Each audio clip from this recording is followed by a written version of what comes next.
दी जय संरूढ़ दर्प कंदर्प दर्पहा जयति श्रीपतिर्कोपी रासमंडलमंडित। সুধর স্বামীর টিকার প্রথম আমি এই দিয়ে কথা আরম্ভ করেছিলাম। আজকে রাসের কথা আরম্ভ করছি বলে মনে হচ্ছে, কিন্তু কথা আরম্ভে কথায় যেহেতু পূর্বারম্ভ একটা ছিল, কুমার সম্ভব ইত্যাদি বলেছি আপনাদের কাছে, ফলে দায় আসে প্রথমেই যে ওটা বললেন কেন শুধু শুধু,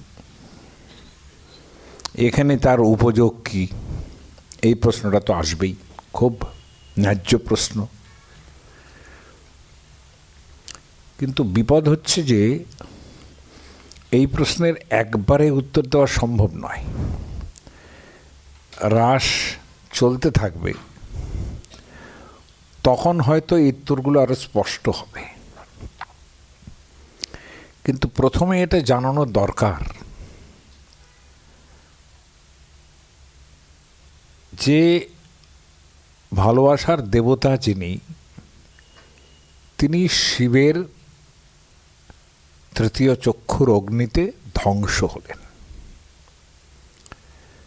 তারপরে ধ্বনিয়া উঠিল নিখিল বিশ্বরতি বিলাপ সঙ্গীতে, রবীন্দ্রনাথ লিখেছেন। সমস্ত মানুষ তার সঙ্গে একাত্ম হয়ে গেছে, এতটাই করুণ সেই বিলাপ, এবং কালিদাসের ভাষা সেখানে ভাবা যায় না। আপনি চিন্তা করবেন না কেউ যে আমি সেটা আরম্ভ করব না, কিন্তু যেটা হলো সেটাও রবীন্দ্রনাথই লিখেছেন যে পঞ্চস্বরে দগ্ধ করে করেছ একই সন্ন্যাসী, বিশ্বময় দিয়েছ তারে ছড়ায়। একটা অদ্ভুত জিনিস হলো, তিনি অনঙ্গ হলেন, কিন্তু অঙ্গবিহীন একটা আলিঙ্গন রয়েই গেল সব জায়গায়, সকলের মনের মধ্যে প্রবেশ করে গেলেন। যত বিশ্বের নরনারী, তাদের মনের মধ্যে প্রবেশ গেল।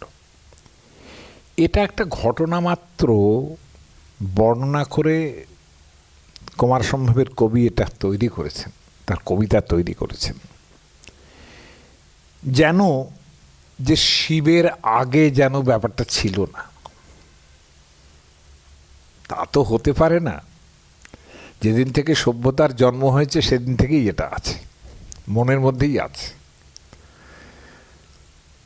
তিনি হয়তো শরীরী হিসেবে কাউকে আলাদা করে টার্গেট করছেন না, কিন্তু এখন সকলকেই টার্গেট করছেন। আসলে সকলকেই টার্গেট করতেন তিনি, কিন্তু সেইটা শিবের মাধ্যমে দেখালেন যে শিবের এখানে সেটা চলল না, তিনি ধ্বংস হলেন। ফলে তার একটা ইমেজ কিন্তু রয়ে গেল, এবং ইমেজারিটাও রয়ে গেল। এখন ইমেজারি এখন যদি বোঝাতে চাই, সেও এক কঠিন ব্যাপার। ইমেজারি ব্যাপারটা এতই কঠিন যা আমাদের এই দেশের রসতত্ত্বের লোকেরা খুব ভালো করে বোঝেনি না। যারাই বই লিখেছেন, আমার মনে হয়েছে ইমেজারি ব্যাপারটা তারা বোঝেন না। খালি কতগুলো অলংকার তুলে আনেন, আর অলংকার দিয়ে বোঝানো যে এখানে ইমেজারি হয়েছে। না, ইমেজারিতে কোনো অলংকারের প্রয়োজন হয় না, কোনো প্রয়োজন হয় না। সেটা কি করে বোঝাবো জানি না। ইমেজারি একটা অদ্ভুত ব্যাপার, যেটা জীবনানন্দে খুব পাওয়া যাবে, তাই না? ধরা যাক দু একটা ইঁদুর, এবার এই যে কি বলছে, এই অদ্ভুত ধরনের ইমেজারি। তো শেক্সপিরিয়ান যেটা তার উপরে খুব বড় বড় বই আছে ইমেজারির, বিশেষ করে সিসিল ডে লুইস টুইস এসব যারা ছিলেন তারা করেছেন, তারাই বোঝেন ব্যাপারটা ইমেজারি। কিন্তু ওইটা দেখে যারা আমাদের এখানে ইমেজারির কল্পনা করেছেন তারা ওটা বোঝেন না অত। ইমেজারি ব্যাপারটা অদ্ভুত একটা, মানে একটা অদ্ভুত চিত্র তৈরি হয় কবিতার মাধ্যমে। বসুন্ধরা দিবসের কর্ম অবসানে দিনান্তের বেড়াটি ধরিয়া আছে চাহি দিগন্তের প্রাণে। ভাবুন, বসুন্ধরা পৃথিবী, দিবসের কর্ম অবসানে, আসল কথা কিন্তু কিচ্ছু না, সন্ধ্যা হয়েছে। কিন্তু এটা বলার জন্যে এটা কি বলার দরকার ছিল যে বসুন্ধরা দিবস? বসুন্ধরাই যেন একজন নায়িকা রমণী,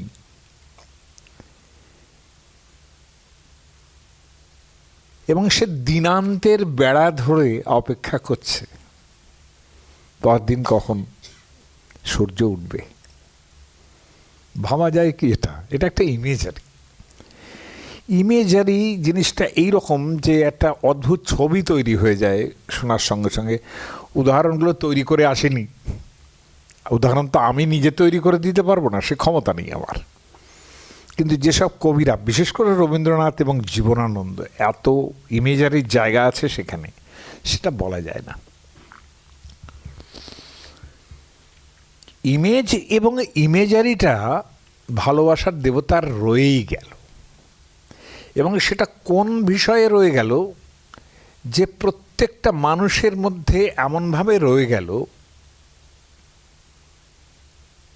যে সে যদি একটা নাটক দেখে, সে যদি কোনো কবিতা শোনে, তাহলে সে নাটকের সঙ্গে একাত্ম হওয়ার সময় প্রাগ বিনিবিষ্ট রত্যাদি চেতনা, এটা আলংকারিকদের ব্যাপার। আমি অভিজ্ঞান শকুন্তলম নাটক দেখছি, তার মধ্যে সবচেয়ে মূল ইম্পর্ট্যান্ট হচ্ছে শৃঙ্গার রস। সেটার যে উদ্রেক হবে, সেটা আমার মধ্যে ওই শৃঙ্গার রসের ভাবনা যদি প্রাক বিনিবিষ্ট, পূর্বজন্ম থেকে নিবিষ্ট বাসনা যদি না থাকে, তাহলে ওটা আমি এনজয় করতে পারবো না।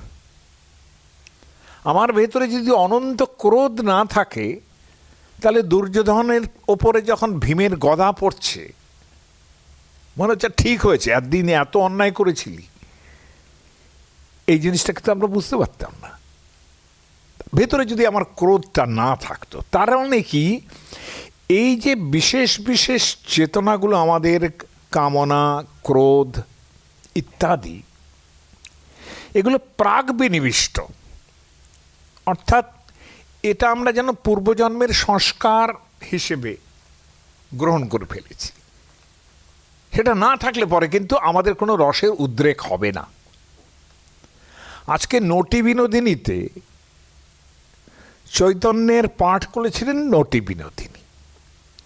সেটা দেখার পর রামকৃষ্ণদেব যখন সেটাকে দেখছেন, আমরাও দেখি, রামকৃষ্ণদেব দেখছেন, সেই চৈতন্যের পাঠ শুনে তিনি ওখানে একদম তার ভাব সমাধি তৈরি হয়ে গেল। ওই ভাবটা যদি তার ভেতরে না থাকতো, সেটা নতি বিনোদিনী ফুটিয়ে তুলতে পেরেছে বলেই তিনি তো চৈতন্যের পাঠ করেছেন,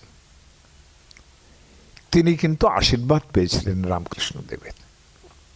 এইটা ব্যাপার, যে ভেতরে ভক্তি, কেউ যদি ভেতরে যদি বিনিবিষ্ট না থাকে, তাহলে তেমন করে ভক্তি হয় না। যেটা অত্যন্ত বড় বড় সাধুরা বলেছেন খুব সাধারণ বাক্যে, যে ধরে পেরে হরিভক্তি হয় না।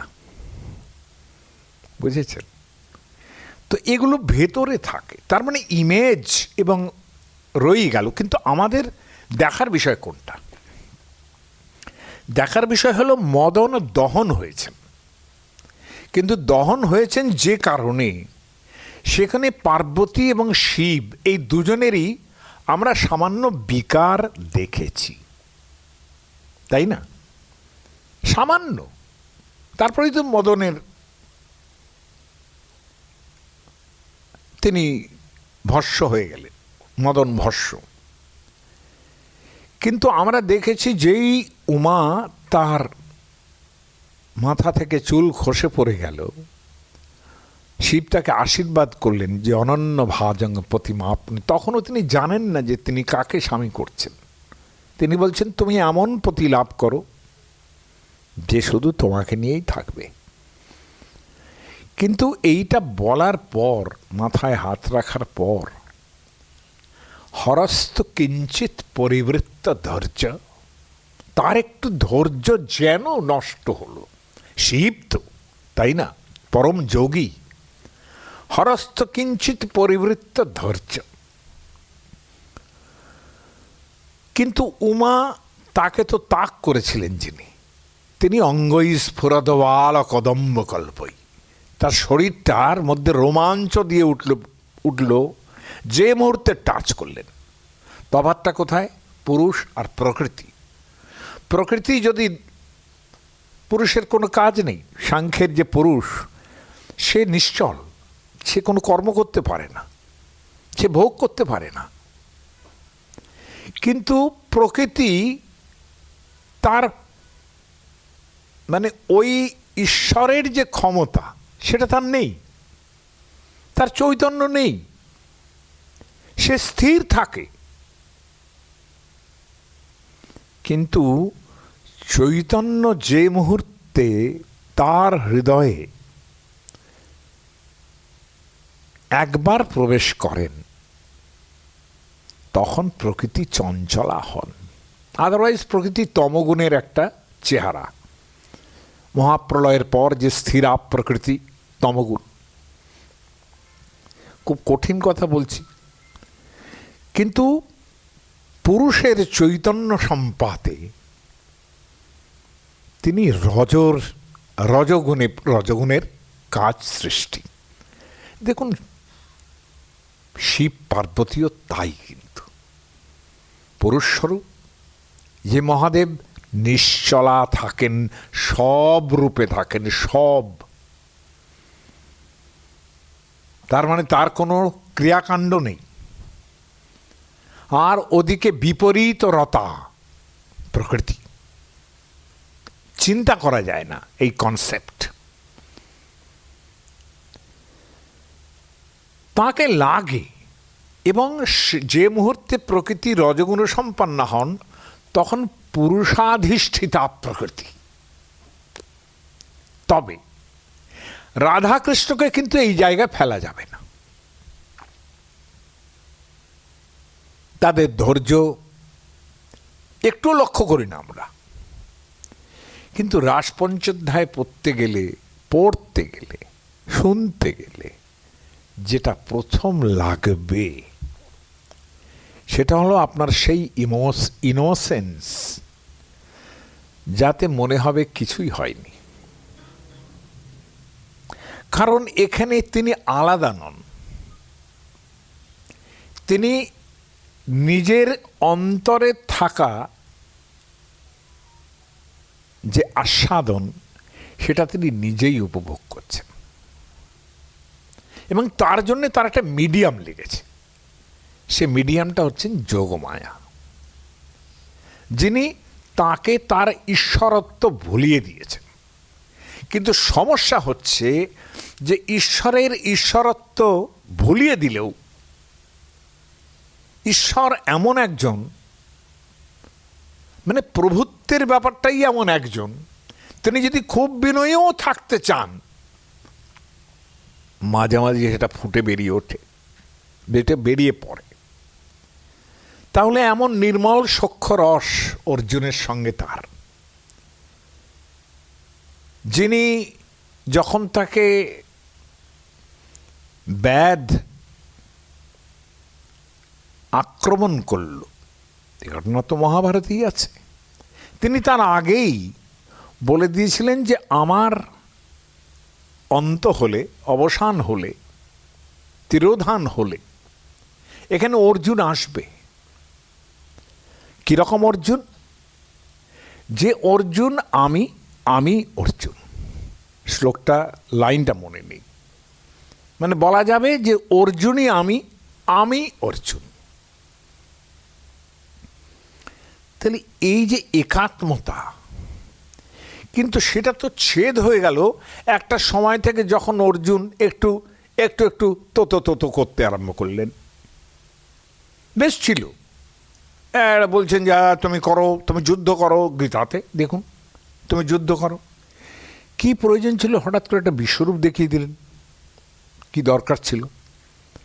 তখনই বন্ধুকে বলতে হচ্ছে যে তোমার খুব অন্যায় করেছি আমি, আহার শয়্যাসন ভোজনেষু, হ্যাঁ তৎসাময়ে, সেগুলো ক্ষমা করো আমাকে। একসঙ্গে বিছানায় শুয়েছি, একসঙ্গে হাসি ঠাট্টা করেছি, একসঙ্গে অমুক করেছি তমুক করেছি, তুমি একটু ক্ষমা করে দিও। ক্ষমা করে দেওয়ার কথা বলতে হচ্ছে, এ কেমন ভগবান? তারপরে অনেক নর্মাল হয়েছে, নর্মাল হলেও অর্জুন কিন্তু আর কোনোদিনই ওই ভগবদ্গীতার পরে দেখবেন অর্জুন কিন্তু কোনোদিনই আর অতটা, কারণ অর্জুনকে খাণ্ডব দহনের সময় দেখা গেছে তার দুটি পা, একটি দ্রৌপদীর কোলে, একটি সত্যভামার কোলে। ভাবা যায় কি এটা? মহাভারতে আছে। এবং কৃষ্ণের একটা পা দ্রৌপদীর উপর। এ কি রে, এ কেমন ভাব? ভয়ঙ্কর ভাব। তার মানে একজনের বউ তার উড়ুর ওপরে পা রাখছে, তাতে কিছু আসে যাচ্ছে না। কিন্তু এই ঘটনার পর তো আর কোনোদিন তিনি সত্যভামাকে আর ওই চোখে দেখেননি। একটু তো এসে গেছে, অনেক বন্ধুত্ব করেছেন, কিন্তু তো এসে গেছে। এবং তারপরে ওই আর কি যেরকমভাবে যান। তো এই যে ভগবানের একটা অদ্ভুত, কিছু করার নেই, ওইটা না থাকলে পরে আপনি সব জিনিসটাকেই একেবারে মনুষ্যচিত বলে ভেবে নেবেন। সেই জন্যই মাঝে মাঝে ওই যেমন ভগবত্তার স্ফুটন ঘটে। তা না হলে এই আর কি, রাধাকৃষ্ণ আর কি, পুষ্করিণীর ওই যে সাইর ধারে রে, পুষ্করিণীর সাইর ধারে রে ফুটলো চম্পা ফুল, সাইরা দে রে সেংরা বন্ধু। এই যে ছেড়ে রে চাংরা বন্ধু, আমি বাড়ি যাব, এটার মধ্যে আমরা রাধারানীকে দেখতে পেতাম না। মানে ভাবতাম ইনি রাধারানী, আমি আর রাধারানীকে আলাদা করতে পারতাম না। বোঝা গেল কথাটা? ফলে এই যে জায়গাটা, কতগুলো অদ্ভুত অদ্ভুত সমস্যা তৈরি হয়ে গেছে, যেখানে সমস্যাটা মদনের মতো, মানে আমাদের সমস্যাও মদনের মতো। মদনের খুব সমস্যা হচ্ছে। মদনের তো সুবিধে ছিল যে ওখানে একজনকে তাক করতে হয়েছিল, অর্থাৎ কিনা পার্বতী। তিনি আসছেন যখন, সেই আশাটা মনে আছে আপনাদের, বিশ্রং শয়ন্তী নবকর্ণিকারম বসন্ত পুষ্পাভরণং বহন্তি, তাই না? এই যে অবস্থা, যে বসন্ত পুষ্পের আভরণ পরে পার্বতী আসছেন হেলে দুলে, আর সম্মোহন বাণ তিনি যে মুহূর্তে অ্যাটাচ করছেন, পার্বতীকে দেখে তার মনে চেতনায় পারবো এবার, তাই না? শিবকে পারবেন না বলে ভাবছিল যে তাকে, ওকে দেখেই মিডিয়ামটা খুব ভালো লাগলো, যে আর কোনো সমস্যা নেই, আমি কোরিয়াং হরস্যাপি পিনাকপানের ধরে যাচ্ছতিং, তাই হয়েছিল। কিন্তু মদনের সুবিধে ছিল সেখানে একটা মাত্র, কিন্তু এখানে তো আরও সুবিধে। একটা গোপী নয়, কতগুলো, তার শেষ নেই, তার আসবে সবাই। তাহলে তার সুবিধে ছিল, কিন্তু করতে পারছেন না কিছু। এবং আলটিমেটলি রাস পঞ্চাধ্যায়ের শেষে, এটা কোথাও বলা নেই, বুঝতে হবে যে মদন হেরে গেছেন, তিনি মোহিত হয়ে গেছেন, যে এরকমও হয়। হওয়ার কারণগুলো কি? এখানে রসপ্রসিদ্ধি যিনি করছেন, তিনি বৃহদারণ্যক উপনিষদের সেই পুরুষ, সবাই নৈব রেমে। তিনি একাকী, তার ভালো লাগছিল না। কেন ভালো লাগছে না? বৃহদারণ্যক বলছেন যস্মাৎ একাকী ন রমতে, যেহেতু একা একা কোনো আনন্দ করা যায় না। সদ্দেধা আত্মানম আপাতয়ত, তিনি আত্মাকে দুই করলেন। স জায়াচ পতিচ অবভত। ঠিক আছে, বেশ একটা স্ট্রিমলাইন প্রেম তো জায়াপতির মধ্যে হতেই পারে, কিন্তু সেই প্রেমটা এখানে যেটা বর্ণিত হবে সে তো জায়াপতির প্রেম নয়। বলে কেন নয়? জায়াপতির প্রেমের মধ্যে তো সবচেয়ে বেশি প্রেমের আহারা ছিল। বলছেন না, তা হয় না। প্রেমটা সেখানে একটা সময়ে ঘষতেই যায়। যখনই দুজনেই বড় হতে থাকে ঘষতেই যায়। কিন্তু উনি দেখাচ্ছেন যে আচ্ছা, সাধারণ মানুষ যদি অন্যের কারো স্ত্রীর প্রেমে পড়ে তাহলে সে কিন্তু নিরন্তর ধ্যান করতে থাকে কখন তার কাছে যাব, স্ত্রীকে কিভাবে ঠকাবো, এই চিন্তাই তো করতে থাকে। কিংবা কোনো রমণীরও যদি এই অবস্থা হয়, রন্ধনশালাতে যাই তুয়া মধু গুণ গাই, ধোঁয়ার ছলনা করি কান্দি, এই তো অবস্থা হয়। তাহলে পরের জন্যে মনটা যত গদগদ হয়, যার জন্যে লক্ষ্য করুন আমার অনেক অনেক লোকজন বলেছে, এখন তো আবার ইউটিউবে একজন সেই শান্তিটা দিয়েই দিয়েছেন একদম, যারা আধা কবে মারা গেছিল। আমি তো অবাক হয়ে যাই, কোথা থেকে জানলো এই কথাটা। পৃথিবীর কোনো আচার্য জানতে পারেননি, কিন্তু গুগলের মাস্টার জেনে গেছে কবে রাধা মারা গিয়েছিল। এটা তো অবাক কাণ্ড। রাধারানীর কোনো বয়স হলো কি? সেই যে মথুরায় থেকে চলে গেলেন, মথুরায় চলে গেলেন কৃষ্ণ, তারপর থেকে রাধারানীর বয়স বাড়ল, কৃষ্ণ বড় হয়ে মরে গেলেন, কিন্তু রাধারানীর বয়সটাই বাড়ল না। তাহলে এটা কেমন একটা প্রেম যে যারা এটা তৈরি করেছিলেন তারা এটা শেষ করতে পারলেন না। তার মানে প্রেমটা এমন এক অন্বেষণের জায়গায় পড়ল যেটা চিরকাল চলতে পারে, কারণ সেইখানেই প্রেমের আকুতিটা থাকে, তাই না? আমাদের কৃপাময় রবি ঠাকুর ব্যাপারটা খুব ভালো বুঝেছিলেন, যার জন্য শেষের কবিতাকে বলতে হয়েছে যে বিবাহ হচ্ছে কূপের জল ইত্যাদি ইত্যাদি বলেছেন। আর যা বলেছেন অন্য সম্বন্ধে, বিবাহ না করা যে প্রেম, তার সম্বন্ধে যা বলেছেন, হ্যাঁ, বড় মানুষরা তো তর্জনই তুলে দেবেন সেখানে, মোটেই ভালো বলবেন না রবি ঠাকুরকে। কিন্তু তিনি বুঝেছিলেন বলেই না, তার যত যত কবিতা আছে সেখানে অদ্বৈতবাদী ব্রাহ্ম পুরো দ্বৈতবাদী হয়ে গেছেন। এত বৈষ্ণব ইনফ্লুয়েন্স সেখানে খেটেছে। ঘটনা হচ্ছে যে এটা কেন? তাহলে রাসপঞ্চাধ্যায়ের মধ্যে সেই মীমাংসা হবে। আমি কেন এত কথা বলছি যে রাসপঞ্চাধ্যায়টাকে আমাদের আচার্যরা কিভাবে দেখছেন, আর মদনের এত সুবিধা থাকা সত্ত্বেও কেন তিনি মোহিতই হয়ে গেলেন? কেন? একটা সুবিধা আছে ভগবানের এখানে, তাকে প্রচণ্ড হেল্প করেছে যোগমায়া। ও জন্মের সময়ও হেল্প করেছিল। কথায় বলে না যে জন্ম মৃত্যু বিয়ে তিন বিধাতা নিয়ে। ভগবান নিজে এটা পারেননি, একা তার ক্ষমতায় কুলোয়নি, তিনি যোগমায়াকেই আশ্রয় করেছিলেন। কারণ রাসপঞ্চাধ্যায়ের আরম্ভ যেটা হচ্ছে, ভগবান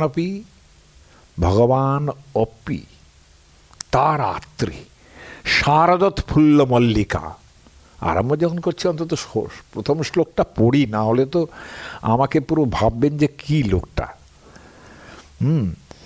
কিন্তু রাসপঞ্চাধ্যায় বুঝতে গেলে এভাবেই বুঝতে হবে।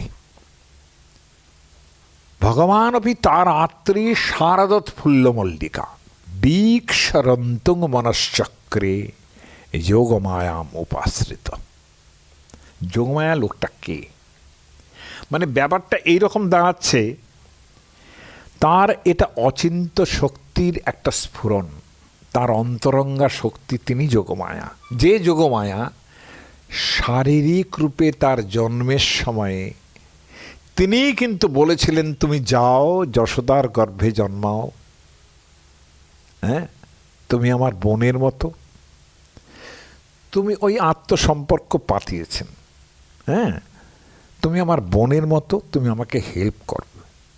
কি করবে? তুমি যশোদার ওখানে যাও, সেখানে জন্ম নাও, এবং এখানে এসে আমি তো চলে যাব যশোদার গর্ভে, এবং ওইখানে কিংবা যশোদার কোলে চলে যাব।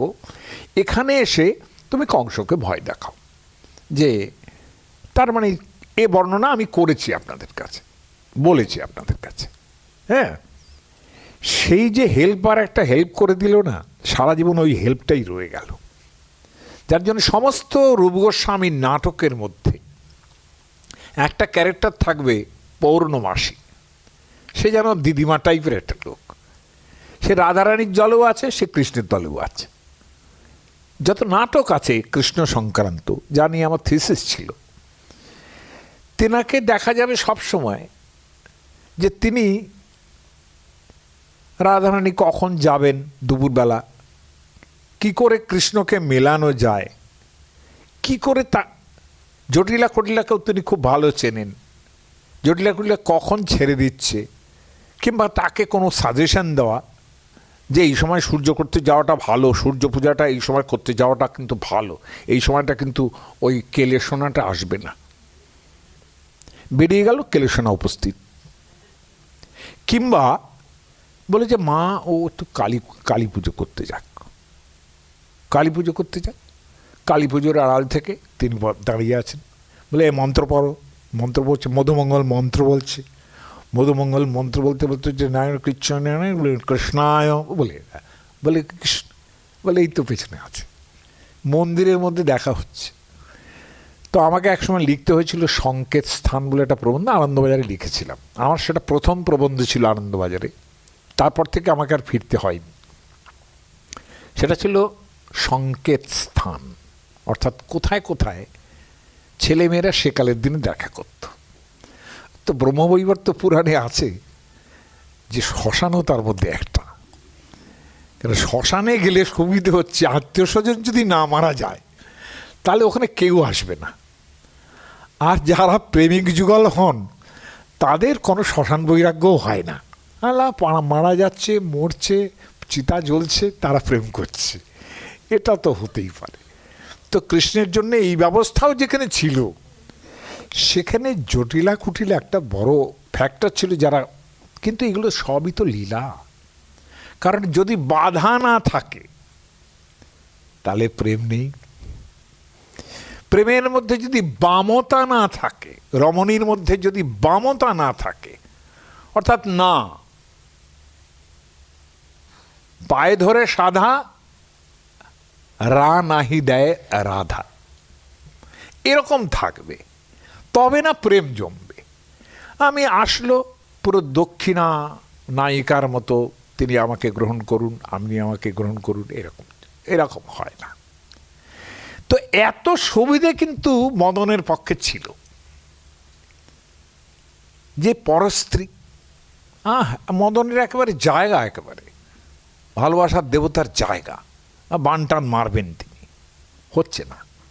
কি হচ্ছে না? কেননা প্রথমে কতগুলো শাসন আছে, রাসপঞ্চাধ্যায়ের ক্ষেত্রে কতগুলো শাসন আছে।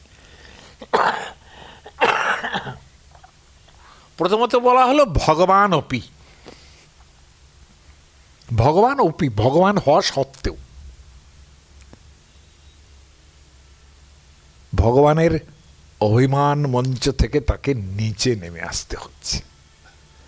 প্রেমের মূল্যটা এইখানে যে ভগবানের মঞ্চ থেকে যিনি বিশ্বেশ্বর, সমস্ত জগৎ তিনি শাসন করেন, তার এখানেও তো বলতে পারতেন রাধা চলে এসো, চলে এলেন, এর মধ্যে কোনো প্রেম নেই, অর্ডার। তো ভগবান যদি অর্ডার দেন, প্রভু সম্মিত উপদেশ দেন প্রেমিকাকে, তিনি তো আসতে বাধ্য।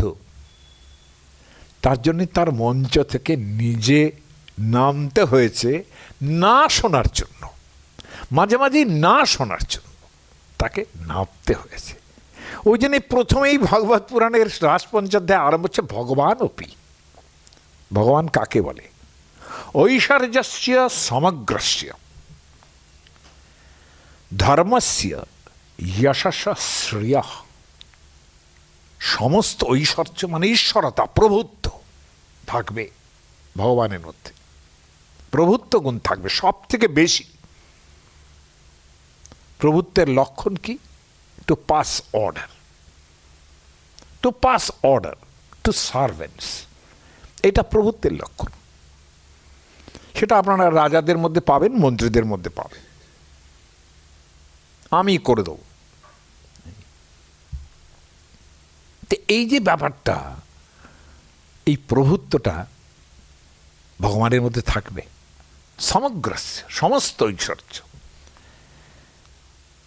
ধর্ম, ন্যায়, নীতি থাকবে, তিনি ন্যায়ের শাসন দেবেন।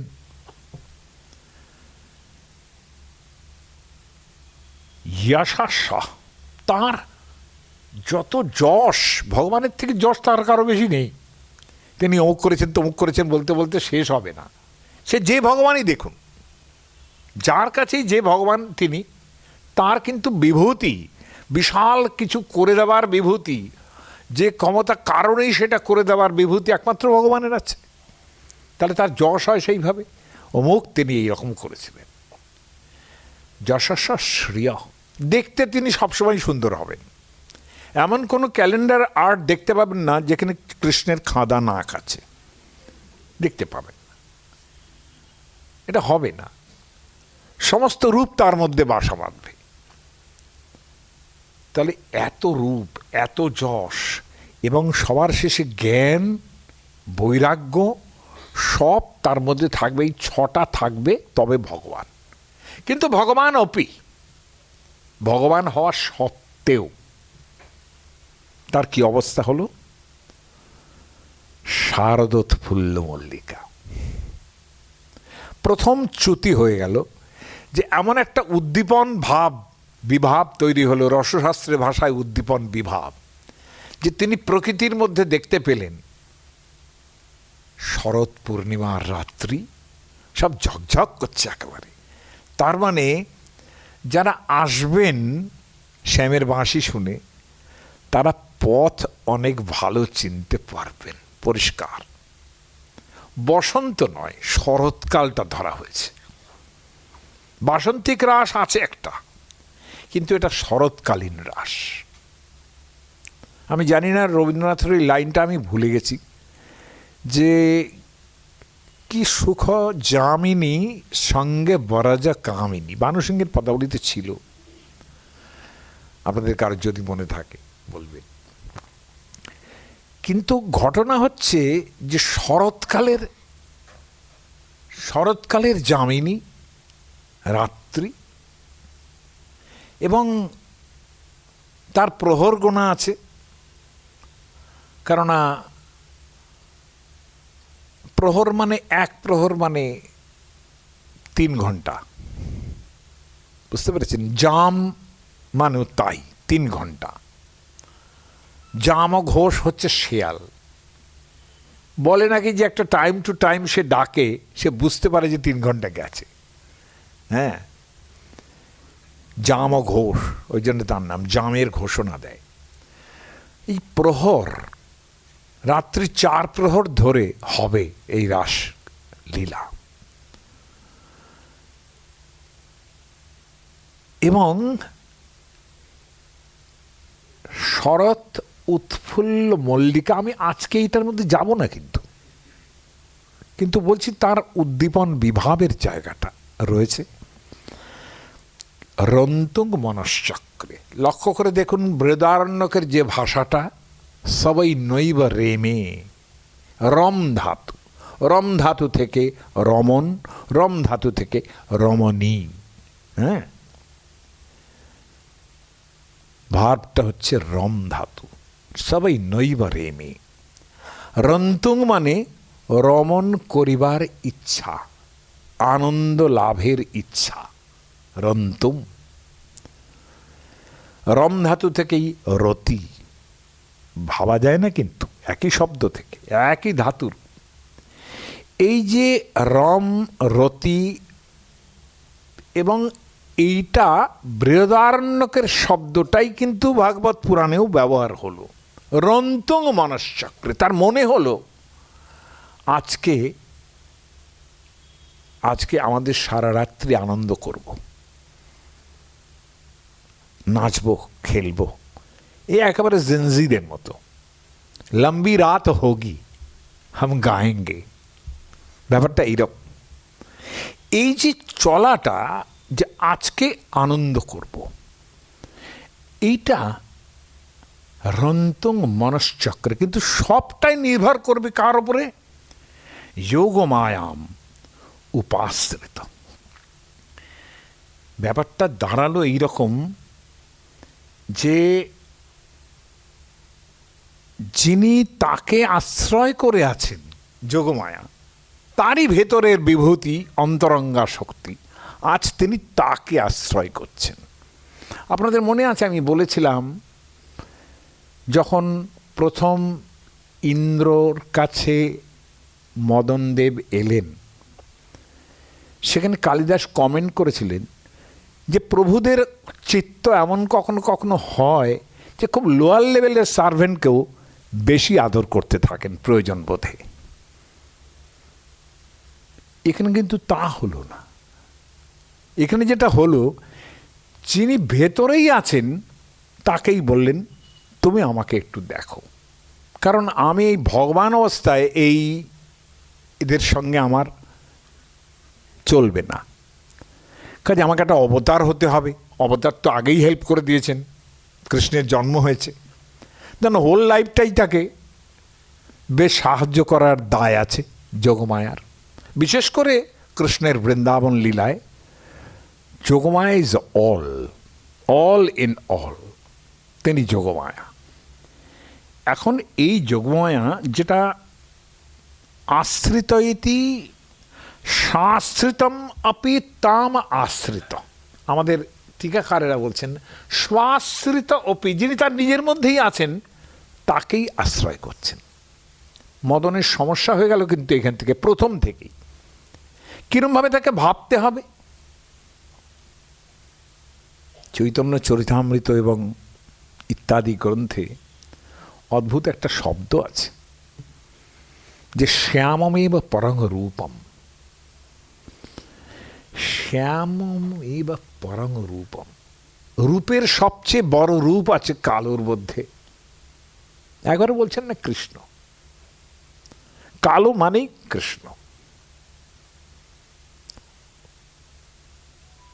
সবচেয়ে রূপের কথা ভাবতে হবে যে তিনি সবচেয়ে রূপবান, শ্যামমেব পরং রূপম। পুরী মধুপুরী বরা, পুরী হচ্ছে মধুপুরী, অর্থাৎ মথুরা মানে বৃন্দাবন। নিজ প্রিয় স্থান আমার মথুরা বৃন্দাবন, কারণ মথুরাতে কৃষ্ণের জন্ম হয়েছিল। সরে গেছেন সেটা বৃন্দাবন তার অন্য কারণে বৃদ্ধি হয়েছে, কিন্তু মথুরাতে ইম্পর্টেন্ট, তাই না? চৈতন্য চরিতামৃতে আছে নিজ প্রিয় স্থান আমার মথুরা, খুব বৃহৎ অর্থে জায়গাটা ধরা হলো। হ্যাঁ, তাহলে পুরী মধুপুরী পড়া, এইটা সবচেয়ে বড় ইম্পর্টেন্ট কথা। বয়ঃ কৈশোরকম ধ্যেয়ম, তুমি যখন ধ্যান করবে, তুমি যখন লীলার কথা চিন্তা করবে, তার কৈশোর রূপটা ভাবতে হবে। যার জন্যে অনেক অনেক লোক আমাকে প্রশ্ন করে, আচ্ছা এই যে কথাটা বলা হয়েছে যে কৃষ্ণ নাকি 8 বছর বয়সে এরকম ধরনের রাসলীলা করে ফেললেন, যা ব্রজবীদের বয়স কতটুকু ছিল জানি না, তো এটা কি সত্যি? বলে হ্যাঁ সত্যি। বলে তাহলে এটা কি হতে পারে? 8 বছর বয়সে, কৈশোর বয়সে কখনো এরকম হতে পারে? আমি বললাম না, হতে পারে না। বলে তাহলে কি হতে পারে? আলাম ওরা বেশ ভালো ডাগর ডাগর মেয়েগুলো ছিল সব, প্রত্যেকে একেবারে যুবতী। বলে তার প্রমাণ? বলি প্রমাণও বললাম রাসপঞ্চাধ্যায় থেকেই বললাম, কেননা রাসপঞ্চাধ্যায়ের প্রথম অধ্যায়ের মধ্যেই একবার কৃষ্ণের সঙ্গে তাদের একটা ঘটনা ঘটে যাবে যে কৃষ্ণ সেখান থেকে চলে যাবেন, আবার মিলিত হবেন, রাসমণ্ডলীতে ফিরবেন। তখন কি দেখছি, বাহু প্রসার পরিরম্ভ করাল করু নিবিস্তনান অভলনর্মনখাগ্রপাতৈ শল্যাবলোক হসিতৈ ব্রজ সুন্দরী নাম উত্থম ভয়ন রতিপতিং রময়াঞ্চকার। এখানে যে সমস্ত স্ট্যাটিস্টিক্স দেখলাম চেহারার, বাহু প্রসার পরিরম্ভ কর অলক উরু নিবিস্তনান অভলনর্মনখাগ্রপাতৈ, যেসব দেখলাম, এ কি কিশোরী নাকি? হ্যাঁ, আর আমাদের যদি ওই আমাদের দাশরথী রায় কীর্তন করবেন যখন, যদি না পাই কিশোরী রে কাজ কিশোরী রে, এই কিশোরী রে কিশোরী রে করে দাশরথী রায় গান গাইছেন বটে, কিন্তু সে মোটেই কিশোরী নয়, এত কিশোরী কিশোরী কিছু নয়। পদাবলীর লোকেরা জেনে গেছেন যে ওকে কিশোরী ভাবতে হবে। তার মানে একটা ইনোসেন্স তৈরি হয়ে গেল প্রথমেই, যেখানে আপনি কোনোভাবেই এই লীলাটাকে অন্যরকম করে ভাবতে পারবেন না। So innocent. মদনদেব মহাবিপদে, তিনি দেখছেন 8 বছরের, সমস্ত 8 বছরের মেয়ে, 8 বছরের ছেলে, তিনি কোথায় বান নিক্ষেপ করবেন? পরে যখন বুঝলেন যে না, ব্যাপারটা অন্যরকম ছিল, তখন তিনি মোহিত হলেন। এইটাই তো ব্যাপার। তাহলে এই যে ঘটনাটা ঘটছে, চৈতন্য মহাপ্রভুর যে মত, আরাধ্য ভগবান ব্রজেশতনয়, তিনি একমাত্র আরাধ্য। এই লাইনটা আছে চৈতন্য মতমঞ্জুষা বলে একটা বই আছে, শ্রীনাথ চক্রবর্তীর একটা টিকা আছে ভাগবত পুরাণের উপরে, অন্ততপক্ষে দেয়ার আর 12 কমেন্টারিজ, 12টা কমেন্টারি আছে। তার মধ্যে শ্রীনাথ চক্রবর্তী চৈতন্য মহাপ্রভুর একেবারে মতো করে তার মত প্রকাশ করেছেন, এবং প্রথম ভাগবতের প্রথম শ্লোকেই, ভাগবতের প্রথম শ্লোক, রাসপঞ্চধ্যায় নয়, ভাগবতের প্রথম শ্লোকেই তিনি টিকায় লিখছেন, আরাধ্য ভগবান ব্রজেশতনয়। ভগবান ব্রজেশতনয় অর্থাৎ ব্রজরাজ নন্দের ছেলে, তিনি হচ্ছে একমাত্র আরাধ্য। আমরা বসুদেবের ছেলেকেও চিনি না, তিনি আরাধ্য। স্তদ্ধাম বৃন্দাবনম, তার ধাম যেটা বৃন্দাবন। যদি কোনো দেশে তিনি জন্মে থাকেন, যেখানেই তিনি শেষ হয়েছেন, ওই পরবর্তীকালে দ্বারকা লীলা বলবেন, কিছুতেই ওর মধ্যে যাবেন না তারা, যারা বৃন্দাবন লীলা নিয়ে মত্ত, ওর মধ্যে যাবেন না। রূপ গোস্বামী একবার দ্বারকা লীলার বর্ণনা করেছিলেন নাটকের মধ্যে, রামানন্দ রায় সেটা চৈতন্য মহাপ্রভুর সঙ্গে যখন আলোচনা হচ্ছে, চৈতন্যকে নাটক শোনাচ্ছেন, তিনি বলছেন আর বেশি দূরে গিয়েও না, কৃষ্ণকে ব্রজ হইতে না করিহ বাহির, কৃষ্ণকে বৃন্দাবন থেকে বাইরে নিয়ে যেও না গো, প্রভু সহ্য করতে পারবেন না। এই যে ব্যাপারটা না, এটা হচ্ছে দেখার মতো। এখন এই জায়গাটাতে ব্রজেশতনয়, এবং একটা কথা হলো কি, তদ্ধাম বৃন্দাবনম রম্যা কাচিদ উপাসনা, উপাসনাটাও অন্যরকম। ব্রজবধূ বর্গেন যা কল্পিতা, যা ব্রজবধূরা করেছিলেন তারই দাসীবৃত্তি করে যদি কিছু হয়, অন্যভাবে ভাবলে হবে না। তার দাসীবৃত্তি করতে হবে, তার লীলাটা বোঝার জন্য তার দাসীবৃত্তি করতে হবে। তার তোমাকে দ্রষ্টা হিসেবে দেখে আনন্দ পেতে পারো, দাসী হিসেবে তুমি একাত্ম হতে পারো না, সেই জায়গা তোমার নেই। আমরা যারা সাধারণ জীব আছি, তাদের সঙ্গে একাত্ম হওয়ার কোনো চান্স নেই, যে কৃষ্ণ আমারও, আমি কৃষ্ণের দাসী, আমি রাধারানী। নো, আমি রাধারানী বলার ক্ষমতা নেই। কারণ এরা যারা বলবেন, এর মধ্যে দাস্য দেখতে পাবেন, সেটা পরে আসছি। শ্রীমদ্ ভাগবতম প্রমাণমমলম, প্রমাণ বলতে শুধুই মাত্র ভাগবত প্রমাণ, আর কোনো প্রমাণ তার মানেন না। প্রেমা পরমার্থ প্রমাণ, একমাত্র প্রেম ভক্তি এখানে পুরুষার্থ। আর কোনো পুরুষার্থ ধর্ম অর্থ কাম মোক্ষ ইত্যাদি পুরুষার্থ না। পুরুষার্থ হচ্ছে প্রেম ভক্তি, কৃষ্ণকে ভালোবাসবো, রাধারানীকে ভালোবাসবো, এইটাই। শ্রী চৈতন্য মহাপ্রভুর মতমিদম, এটা চৈতন্য মহাপ্রভুর মত। তত্র আদরো নাপ্পর, সেইখানেই আমাদের আদর। তাহলে আমাকে প্রথম থেকেই কিন্তু ধরে নিতে হবে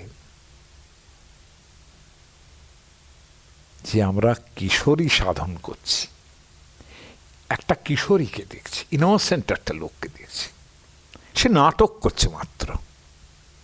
আর এর মতো কৃষ্ণের মতো নাটকে লোক তো পৃথিবীতে হতে পারে না, জান না?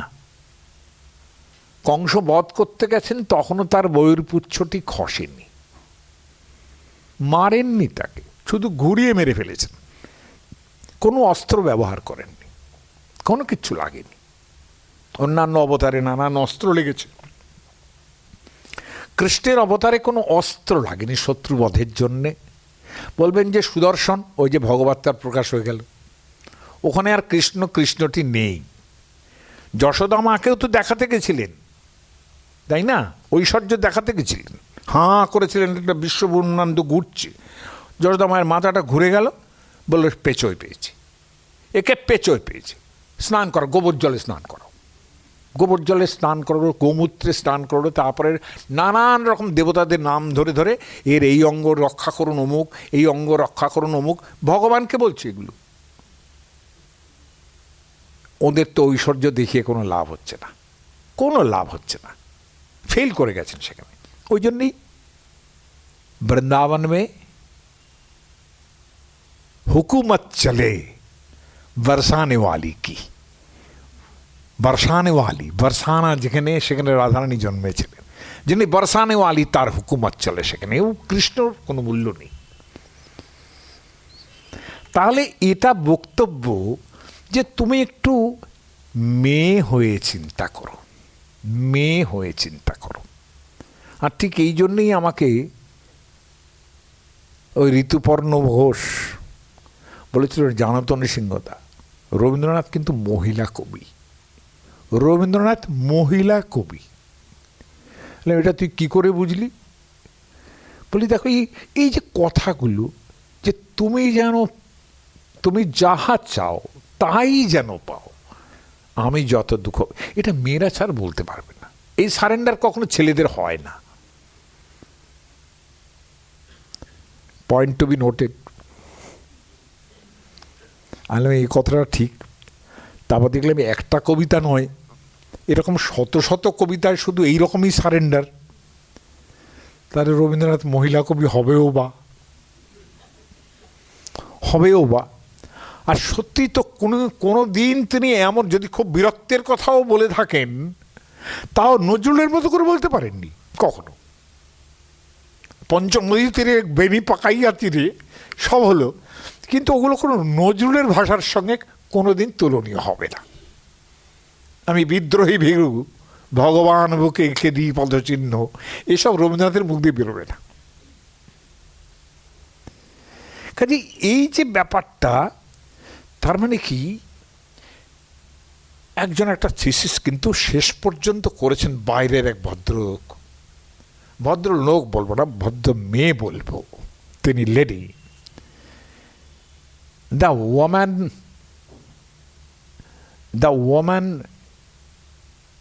ইন ম্যাসকুলাইন ফ্রেম, ঠিক এইরকম একটা থিসিস করেছেন।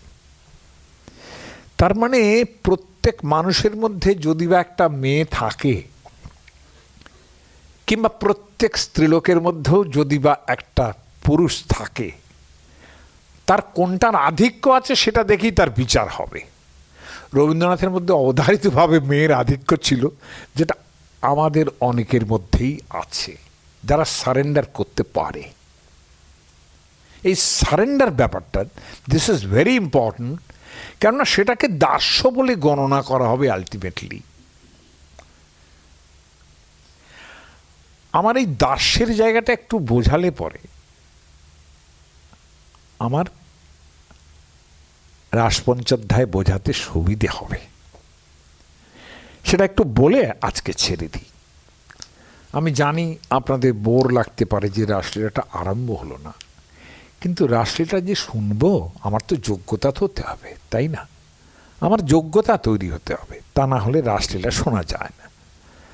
আমার সে অধিকারই নেই যে আমি নিজেই অধিকারী নই, কারণ আমারও তো এমন কিছু হয়নি যে এমন সমস্ত কাম ক্রোধ লোভ সব ত্যাগ করে বসে আছি, তা তো নয়।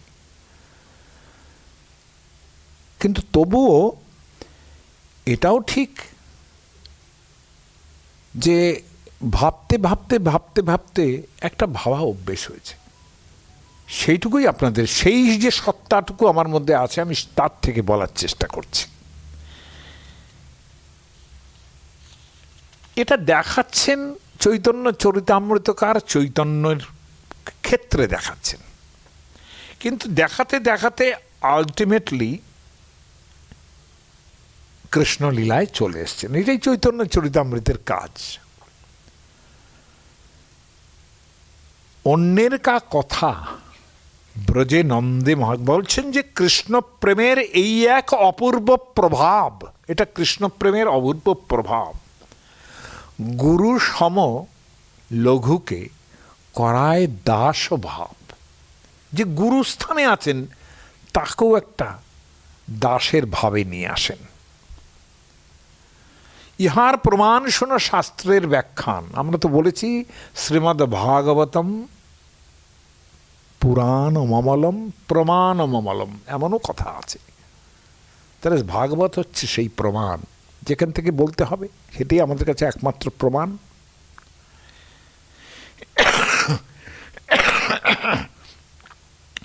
আর মহৎ অনুভব যাহাতে সুদৃঢ় প্রমাণ। অন্যের কা কথা ব্রজে নন্দ মহাশয়, ব্রজরাজ নন্দ কৃষ্ণের বাবা, নন্দ বাবা,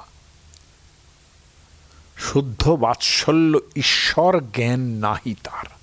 তার প্রতি এতটাই তার বাৎসল্য, কিংবা যশোমতী, তার প্রতি কোনো ঈশ্বর জ্ঞান নেই, নেই। তাহাকেও প্রেমে করায় দাস্য অনুকার। আমরা কোথায় বুঝি এটা? দাসত্ব আমাদেরও করতে হয়। আপনাদের সন্তান যখন জন্মেছে তখন দাসত্ব করেছেন সন্তানে, কিভাবে তাকে ভালো রাখবো, কখন তাকে কোলে তুলতে হবে, কখন তাকে নামাতে হবে, এই সবগুলো মা বোঝেন। এর তো দাসত্ব কথা, দাসত্ব করা না। তাহলে মা বাবাকে দাসত্ব করতে হয়। আর মা বাবার দাসত্ব চিরকালের। ছেলে যখন বড় হয়ে ওঠে তখন বলতে হয় যা বলবি, তুই যা বলবি, এই তো অবস্থা। তাহলে দাসত্ব একটা থাকেই। ছেলে যদি খুব ভালো রাখে মনে হয় কম্প্রোমাইজ করছি, এটা অনেকের জীবনেই ঘটছে। খুব ভালো রেখেছে, কোনো রকমের কোনো সমস্যা নেই, তবুও মনে হয় কিরম যেন একটা কম্প্রোমাইজ করছি, বৃদ্ধাশ্রমে চলে যাব। বহু লোককে আমি বৃদ্ধাশ্রম থেকে আটকেছি যে আপনি ওখানে প্রভুত্ব করলেও ছেলে আপনাকে যতখানি দেখে না ওইটুকুতে সন্তুষ্ট থাকুন। এখন আপনি বলবেন তোর ছেলেকে এই স্কুলে পড়াবি না, অন্য স্কুলে পড়া, আমরা কোন জায়গায় পড়েছি, এসব বলতে লাভ নেই। আর সে কথা কথা বলবে তুমি 50 বছর আগের কথা বলো না, এখন দুনিয়া অন্যরকম হয়ে গেছে। কাজে আপনাকে কম্প্রোমাইজ করতেই হবে, তার মানে দাস্য করছেন। আবার ওই অত বড় ছেলে হয়তো বহু বিশাল টাকা পয়সা উপায় করছে, সে যদি একসঙ্গে থাকে সেও কিন্তু একটা দাস্য করে, তাই নয় কি? থাকছে যে সে তো দাস্য করছে, সে দুই দাস্য ইন্ডিপেন্ডেন্ট। আমরা আমেরিকা, আমরা সব আলাদা আলাদা থাকি। সেখানে এমন অবস্থা আলাদা থাকতে থাকতে স্বামী স্ত্রীও আলাদা হয়ে যান বেশিরভাগ সময়, তাই না? তারপরে 3খানা বিয়ে করলেন, 4খানা বিয়ে করলেন, তারপর আবার আলাদা হলেন। এ কি অবস্থা! আলাদা থাকার এমন রস ওরা ছাড়া কেউ জানে না। শেষে ভবিষ্যতে কার দাস্য করতে হয় বলে যে অমুক লোককে ফোন করে বলো, সে এসে আমার সঙ্গে 1 ঘন্টা গল্প করে যাবে, তার দাসত্ব করতে হয়। চিন্তা করুন।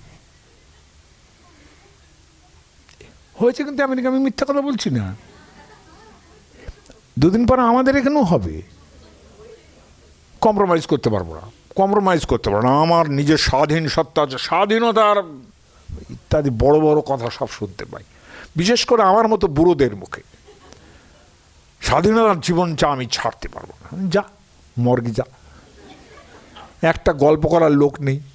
একটা বৃদ্ধাশ্রমে এক বৃদ্ধ গেছে, খুব গল্প করবে আশায়, অন্য বৃদ্ধটা গল্প করছে না, বলে তোর সঙ্গে গল্প করবো না, তুই বাজে, তোর সঙ্গে গল্প কর, তুই গল্প করে জানিসই না, যা। সেই বেচারা বড্ড একা গেল, শেষ পর্যন্ত আর একটা বৃদ্ধাশ্রমে গেল। আপনি ভাবতে পারেন, স্বামী স্ত্রী আলাদা হচ্ছে, আবার আলাদা হচ্ছে, আবার প্রেমে পড়ছে, আবার আলাদা হচ্ছে। আর আমাদের এখানে যেটা দাঁড়িয়েছে, আমি নিজের চোখে দেখা, একটা বৃদ্ধাশ্রমে আর একটা বৃদ্ধাশ্রমে গেল, এটা প্রমোশন হচ্ছে। তাহলে দাসত্ব তো এক জায়গায় করছিস বাবা, তাই না? নতুন বৃদ্ধাশ্রম চাকার থেকে বাড়িতে থাকাই ভালো, এটাই আমি বুঝেছি। ছেলেগুলোকে তো অন্তত দেখতে পাবেন। হ্যাঁ, বাড়িতে থাকো বাবা, ওর থেকে বৃদ্ধাশ্রমে, অত বৃদ্ধাশ্রম চেঞ্জ করার দরকার নেই। স্বাধীনতাটা একটু কমাও, স্বাধীনতার থেকে সারেন্ডার অনেক ভালো, এর থেকে ভালো জিনিস আর কিছু নেই। সারেন্ডারের মতো ভালো যেটা চৈতন্য মহাপ্রভু সবসময় বলছেন শরণাগতি। সেখানে এই যে দাস্য ভাব, এই যে তাহাকেও প্রেমে করায় দাস্য অনুকার, দেহ রতি মতি মাগে কৃষ্ণের চরণে। নন্দ বাবার কথা বলছেন, তাহার শ্রীমুখ বাণী তাহার প্রমাণী। উদ্ধব এক সময়, তখন ব্রজলীলার সাঙ্গ হয়েছে, কৃষ্ণ দ্বারকায় চলে গেছেন তদ্দিনে, দ্বারকায় মানে বড় সড়ো হয়েছিল আর কি, হ্যাঁ বড় চলছেন আর কি। সেইখানে উদ্ধবকে একবার পাঠাচ্ছে, দেখো আমি ভুলতে পারছি না। উদ্ধব আবার তার মধ্যে জিজ্ঞেস করেছেন, হ্যাঁ এই ভালোবাসা ব্যাপারটা কীরকম হতে পারে, এটা বলতে পারো? কাছাকাছি লোক, বৃষ্ণিয়াং প্রবর মন্ত্রী, মন্ত্রীর সঙ্গে রাজাদের। কৃষ্ণ রাজা হননি, লক্ষ্য করে দেখুন, কৃষ্ণ কোনোদিন রাজা হননি, অন্য লোক রাজা হয়েছে, কিন্তু তবু তাকে রাজা বলেই মানত লোকে। এত বুদ্ধি লোকটার যে রাজা না হয়েও তোকে রাজা মানে। এইটা হচ্ছে কৃষ্ণলীলার মজা, রাজা হচ্ছে না তাকে রাজা মানে। তো কৃষ্ণ বলেন, দেখো এটা যদি দেখতে চাও তো একবার তুমি ব্রজে যাও, গচ্ছোদ্ধবা ব্রজং সৌম্য, তুমি একবার ব্রজে যাও, তুমি টের পাবে ভালোবাসা কাকে বলে। কৃষ্ণ তখনই জানেন অন্তত ব্রজগোপীদের কাছে তিনি যে পরিমাণ খিস্তি খাবেন সেটা তিনি জানেন বলে নিজে যাচ্ছেন না। উদ্ধবের সঙ্গে তো যেতে পারতেন, যাও চলো দেখবে, চলো কিরকম ভালোবাসা, না যান তিনি। শুনো উদ্ধব, উদ্ধব এসে বলছেন যে আপনারা ভালো আছেন তো? আমি যদি কোনোদিন উদ্ধব সন্দেশ মানে বলার সুযোগ পাই এখানে, সেদিন দেখব কতদিন আপনারা থাকেন, আমি কতদিন থাকি। হ্যাঁ, তো বলছেন যে জানেন তো আপনারা কৃষ্ণ রাজা হয়েছে। রাজা টাজা বলো না, এখান থেকে চলে গেছে, রাজা ফিনিশ। হ্যাঁ, আমরা তাকে রাজা বলে মানি না। তারপরে লাস্টে বলছেন, শোনো উদ্ধব, সত্য কৃষ্ণ আমার তনয়, তহ ঈশ্বর হেন যদি তোমার মনে লয়, তোমার যদি মনে হয় সে ভগবান, তথাপি তাহাতে মোর রহু মনোবৃত্তি, আমার মনোবৃত্তি থাক সেখানে, তোমার ঈশ্বর কৃষ্ণে হোক মোর মতি। তোমার ঈশ্বরের কৃষ্ণ, কৃষ্ণ তো হাজারো লোক, তোমার ঈশ্বর আমার কাছে নয়, তবু তাতে আমার মতিগতি থাকুক। পুরাণের লোকেরা বলছেন এখানে একটা দাস্যভাব আছে, আগে তো অনেক ছিল, দাস্যভাব কি কম ছিল? দাস্যভাব না থাকলে পরে ওই রকমভাবে সব ছেড়ে ছেড়ে দিয়ে গিয়ে রাধারানীর সঙ্গে প্রেম করতে পারেন? দাস্যভাব তো ওরা কি জানতেন না নাকি? ওরা বোকা ছিলেন?